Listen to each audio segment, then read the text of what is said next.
ஒரு பிரச்சனை நடக்குதுன்னா, ஒரு இட பிரச்சனைனா சிவில் கேஸ்னா தாசில்தார் வரணும், கிரிமினல் கேஸ்னா போலீஸ் டிபார்ட்மெண்ட் வரணும். ரெண்டுக்கும் சம்மந்தப்பட்ட இல்லாமல் அரசியல்வாதி வந்து போகும்போது அதுக்கு என்ன சார் அர்த்தம்? இப்போ அவர் டிஎம்கே சார், டிஎம்கேவும் ஏடிஎம்கேவும் தான் ஒன்று சொல்கிறேன் நான் தெரிஞ்சுங்க. ஏடிஎம்கேவும் டிஎம்கேவும் ஒர்க்கில் பாடுபடுத்தி வைக்கிறாங்க. ரெண்டு பேரும் சேர்ந்துக்கிட்டு எங்களுக்கு வந்து பிரச்சனை பண்ணுறது ஏடிஎம்கே சார், சப்போர்ட் பண்ணுறது டிஎம்கே. பிரசிடென்ட் வந்து டிஎம்கே. பிரசிடென்ட் எங்கள் வீட்டுக்கு வர்றாரு. நான் அந்த ஊர் பிறந்த பொண்ணுங்கிறதுனால எனக்கு எல்லாருமே தெரியும். இப்போ எங்கள் வீட்டுக்காருக்கு அந்த ஊரில் கேட்டிங்கன்னா யாரையும் தெரியாது. அதனால தான் நான் கூட போயிட்டுருக்கேன். அன்றைக்கி எங்கள் வீட்டில் கொத்தனார் வேலை நடத்தினால இவங்க தனியாக போகும்போது தான் இவங்களை அடித்தது. நான் வந்து ஒரு பேரை சொன்னாக்கா அவர் பேரை சொல்லுவான், அவங்க அப்பா பேரை சொல்லுவான், உங்கள் தாத்தா பேரை சொல்லுவேன். ஆனால் எங்கள் வீட்டுக்காருக்கு தெரியாது. கருப்பு சேப்பு தான் தெரியும் அவருக்கு. அந்த ஊரில் உள்ளவங்களை கேட்டிங்கன்னா அவர் கருப்பாக இருந்தார் சேப்பாக இருந்தார் அவ்வளோதான் தெரியும். நான் அப்படி கிடையாது. 2 தலைமுறை நான் சொல்லுவேன். ஏன்னா எங்கள் அப்பா 2 ஊர் கணக்கு பிள்ளை பார்த்து சர்டிஃபிகேட் வாங்கினாங்க. அப்போ 2 ஊர் கணக்கு பிள்ளை பார்த்து சர்டிஃபிகேட் வாங்கினா எங்கள் அப்பா புறம்போக்கு நேரத்தை அழைச்சி வச்சுட்டு போயிட்டாங்களா எனக்கு? அப்படின்னா அந்த இடத்துல நான் டேக் ஓவர் பண்ணுறேன்னு தானே ஆர்டிஓ சார்கிட்ட போய் சொன்னேன். அதெல்லாம் அப்படி சொல்லாதீங்கன்னு சொல்லி தான் அந்த தீர்ப்பு போட்டது. எங்களை வந்து இவங்க இந்த சாமிநாதன் சிதம்பரநாதன் ரவி 3 பேரும் அந்த பிரச்சனைக்கு ஆரம்பித்தார. ஊருக்கும் எங்களுக்கும் எந்த விதமான பிரச்சனையும் கிடையாது சார்.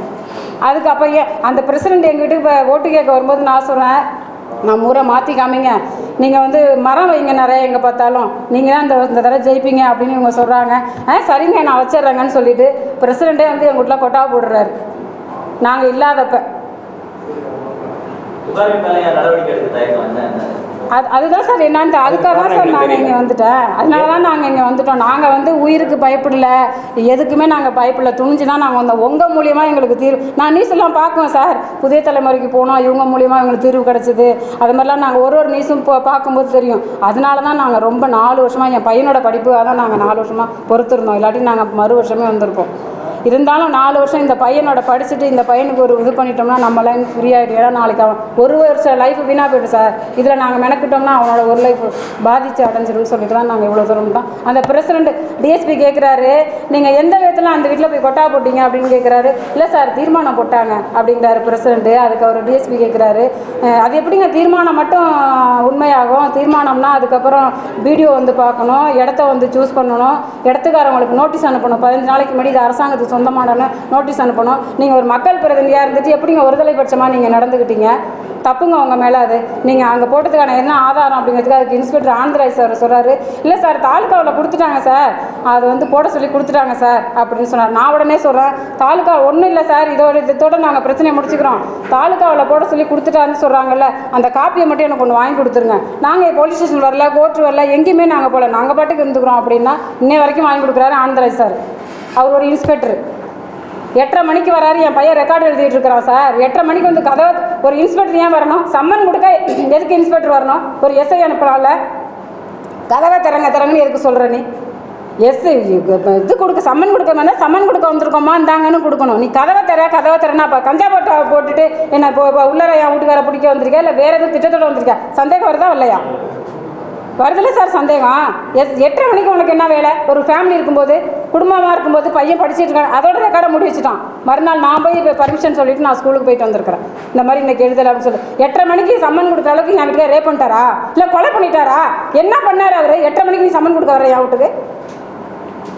20 போலீஸை கூப்பிட, நீ என்ன இந்த மாதிரி பேசுகிற? 20 போலீஸை கூப்பிடுமாங்கிறாரு அவர். நீ 20 போலீஸை, நான் தமிழ்நாட்டு உள்ள அத்தனை போலீஸை நீ கூப்பிடு, நான் பேசுகிறேன்.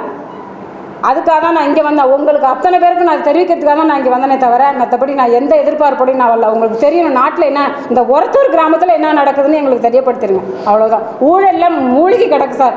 எனக்கு அப்புறம் நான் செத்து போனதுக்கு அப்புறம் நான் பிறந்த ஊர் நல்லா இருக்கும்னு நான் ஆசைப்பட்றேன். நான் மற்ற என்னோட சுயநலத்துக்காக நான் வரவே இல்லை. நான் இது சத்தியம். ஏன் நான் இறந்து போனாலும் அந்த ஊர் மக்கள் நல்லா இருக்கணும், அந்த ஊர் செழிப்பாக இருக்கணும், அவ்வளவுதான். இதேமாரி நீ ஒரு குடும்பத்தை அழிக்கிறிய. நாளைக்கு எங்களுக்கு வந்து பண வசதி இருந்துச்சு, ஏதோ எங்களால் திறமை இருந்துச்சு, நாங்கள் இவ்வளோ தூரம் வந்து போராடி இருக்கிறோம். ஒரு அப்பாவி மக்கள் குடும்பத்தை நீ இதேமாதிரி பண்ணினா அவங்க எப்படி வருவாங்க? அவங்களுக்கு பணம் காசு யார் பண்ணுவோம்? அவங்களுக்கு படிப்பறிவு எங்கே இருக்கும்? அவங்களுக்கு திறமை இருக்குமா? அவங்களால இவ்வளோ தூரம் ட்ராவல் பண்ண முடியாதவங்களும் இருப்பாங்க. இப்போ தான் சின்ன வயசுல அவங்கவுங்களுக்கு பிரச்சனை வருதில்ல, அதோட எப்படி இவங்க இங்கே இவ்வளோ தூரம் வந்து போராடி இவ்வளோ தூரம் ப்ரெஸ் மீட் கொடுப்பாங்க? அவங்க சொல்லுங்கள் பார்ப்போம். அப்போ ஒன்று நீ இப்போ அதிகாரிகளை கையில் போட்டு வச்சுருக்கியா, இல்லை உன்னோட சொல்லுக்கு அதிகாரிகள் கட்டுப்படுறாங்களா, இல்லை நீ பயமுறுத்தி வச்சுருக்கிறியா?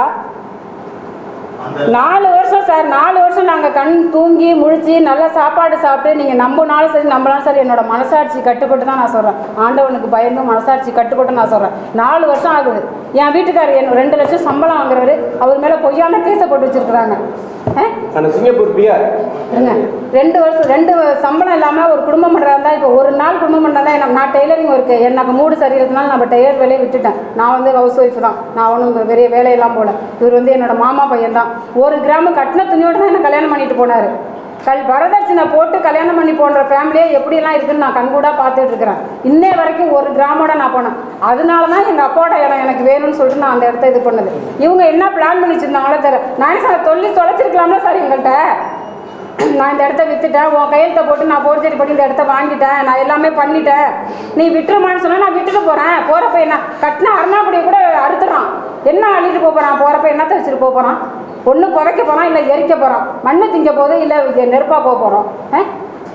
எவ்வளோ தூரம் நாங்கள் போராடிட்டு போகணும். நீங்கள் உங்கள் மனசாட்சி நைட்டு நீங்கள் போய் யோசிச்சு பாருங்கள், உங்களுக்கு தெரியும். 4 வருஷம் ஆகுது நாங்கள் நிம்மதியாக தூங்கி. இந்த இப்போயும் சாப்பிட்லண்ணா மூடே இல்லை சார். இவர் வந்து என்ன பாவம் பண்ணாரு? என்ன கல்யாணம் பண்ணதுக்கு இவருக்கு தான் தண்டனையா? செய்திகளை உடனுக்குடன் தெரிந்து கொள்ள கீழ்கண்ட கேபிள் மற்றும் டிடிஹெச் நெட்வொர்க்குகளில் எம்நாடு செய்தி தொலைக்காட்சியை காணுங்கள். பாதகம் செய்பவரை கண்டால் நாம் பயம் கொள்ளலாகாது பாப்பா. மோதி மிதித்து விடு பாப்பா, அவர் முகத்தில் உமிழ்ந்து விடு பாப்பா.